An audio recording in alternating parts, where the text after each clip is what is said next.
మీ వ్యాపారం నిజంగా అభివృద్ధి చెందుతుందా, లేకపోతే అమ్మకాలు ఉన్నాయని చెప్పేసి అభివృద్ధి చెందుతుందని చెప్పి అనుకుంటున్నారా? మీ ప్రీవియస్ ఇయర్ టర్నోవర్ ఎంత జరిగింది, ఖర్చులు ఎంత అయినాయి, అన్నీ పోను ఎంత ప్రాఫిట్ వచ్చింది అనే ఇన్ఫర్మేషన్ క్లియర్గా ఉందా? చాలామంది వ్యాపారస్తులు ఈ ఇన్ఫర్మేషన్ని గ్యాదర్ చేయరు. కొంతమంది చేసినా దాన్ని ఎలాగ ఎనలైజ్ చేయాలో ప్రాపర్గా తెలియదు. ఈ డీటెయిల్స్ ఉంటేనే కదా మీరు ఎక్కడ ఖర్చు ఎక్కువ అవుతుంది, ఏ ప్రోడక్ట్ ఆర్ సర్వీస్ వలన మనకు లాభం ఎక్కువ వస్తుంది, ఖర్చులు ఎక్కడ తగ్గించుకోవాలి, వ్యాపారాన్ని ఏ విధంగా అభివృద్ధి చేసుకోవాలి అనేది తెలుస్తుంది.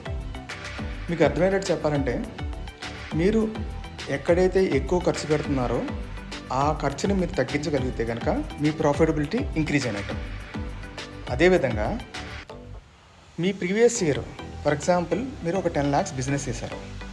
దాన్ని 10 నుంచి 15% నేను ఇంక్రీజ్ చేయాలంటే ఏం చేయాలి, ఎలా చేయాలి అనే ఆలోచన మీకు వస్తుంది కదా. దానికి ఈ అకౌంట్స్ అనేది చాలా ఇంపార్టెంట్. మీరు చేయాల్సిందల్లా ఒక పుస్తకంలో ప్రతి ఇన్ఫర్మేషన్ డీటెయిల్గా రాసుకుంటే కనుక ఆ ఇన్ఫర్మేషన్ని వారానికి ఒకసారి కానీ, నెలకు ఒకసారి కానీ, 2 నెలలకు ఒకసారి కానీ ఒకసారి రివ్యూ చేసుకుంటే కనుక మంచి డెసిషన్ తీసుకోవడానికి ఈ ఇన్ఫర్మేషన్ ఉపయోగపడుతుంది. ఖర్చులు తగ్గించుకుంటాం ఎంత ఇంపార్టెంటో అదేవిధంగా మీ వ్యాపారాన్ని ప్రచారం చేసుకుంటాం కూడా అంతే ఇంపార్టెంట్.